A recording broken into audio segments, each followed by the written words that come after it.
Fat loss ಮಾಡುವಾಗ ಅನ್ನನ ಬಿಟ್ಬಿಡಿ, ಮತ್ತೆ ಚಪಾತಿ ತಿನ್ನಕ್ಕೆ ಸ್ಟಾರ್ಟ್ ಮಾಡಿ, ತೆಳ್ಳಗಾಗ್ಬಿಡ್ತೀರಾ. Welcome to day 16 of my 30 days fat loss challenge. Fat loss ಮಾಡ್ತಿರ್ಬೇಕಿದ್ರೆ ನಾನು ಅನ್ನ ಬಿಡಬೇಕಾ? ಇದು ನನಗೆ ತುಂಬ ಜನ ಕೇಳೋ ಪ್ರಶ್ನೆ. ನನ್ನ ಉತ್ತರ ಏನು ಗೊತ್ತಾ? ಇಲ್ಲ, ನೀವು ಅನ್ನ ಬಿಡಬೇಕಂತ ಇಲ್ಲ. ಅನ್ನ ನಿಮ್ಮನ್ನು ದಪ್ಪ ಮಾಡಲ್ಲ. ಎಕ್ಸೆಸ್ ಕ್ಯಾಲರೀಸ್ ನಿಮ್ಮನ್ನು ದಪ್ಪ ಮಾಡುತ್ತೆ. ಓವರ್ ಈಟಿಂಗ್ ನಿಮ್ಮನ್ನು ದಪ್ಪ ಮಾಡುತ್ತೆ. ಒಂದು ಸಿಂಪಲ್ ಎಕ್ಸಾಂಪಲ್ ಹೇಳೋದಾದ್ರೆ, ನೀವು ಒಂದು ಪ್ಲೇಟ್ ಅನ್ನ ತಿಂದ್ರಿ ಅಂತ ಅನ್ಕೊಳ್ಳಿ. ಅದು ಡೈಲಿ ಕ್ಯಾಲರೀಸ್ ಒಳಗಿದ್ರೆ ಫ್ಯಾಟ್ ಲಾಸ್ ಆಗುತ್ತೆ. ಆದರೆ ಅದೇ ಪ್ಲೇಟ್ ಜೊತೆಗೆ ಮತ್ತೊಂದು plate chips, cool drink, sweets ಇದೆಲ್ಲ ಸೇರಿಸಿದ್ರೆ ಕ್ಯಾಲರೀಸ್ ಜಾಸ್ತಿ ಆಗ್ತವೆ. ಆಗ ವೆಯ್ಟ್ ಗೇನ್ ಆಗಬಹುದು.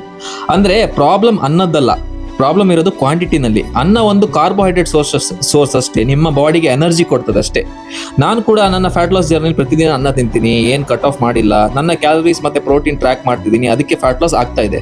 ನೀವು ಯಾವುದೇ ಫುಡ್ಡನ್ನು ಗುಡ್ ಅಂತ ಬ್ಯಾಡ್ ಅಂತ ಲೇಬಲ್ ಮಾಡಬೇಡಿ. ನೆನಪಿರಲಿ, ಫ್ಯಾಟ್ ಲಾಸ್ನಲ್ಲಿ ವಿಲನ್ ಅನ್ನ ಅಲ್ಲ. ವಿಲನ್ ಯಾವತ್ತಿದ್ರು ಎಕ್ಸೆಸ್ ಕ್ಯಾಲರೀಸ್. ನಿಮ್ಮ ಬಾಡಿಗೆ ಗೊತ್ತಾಗೋದು ಬರೀ ಕ್ಯಾಲರೀಸ್ ಅಷ್ಟೇ. ನಿಮ್ಮ ಬಾಡಿಗೆ ಬ್ರೈನ್ ಇಲ್ಲ, ಅದು ಡಂಪ್. ನೀವು ಹೇಳೋದು ಎಷ್ಟು ಕ್ಯಾಲರೀಸ್ ಕೊಡಬೇಕಂತ ನೀವು ಡಿಸೈಡ್ ಮಾಡೋದು. So see you on day 17. ಇನ್ನೇನಾದರೂ ಇದೆ ನಾನು ಕೆಳಗಡೆ ಕ್ಯಾಪ್ಷನ್ ಹಾಕಿದ್ದೀನಿ. ಬಾಯ್ ಬಾಯ್.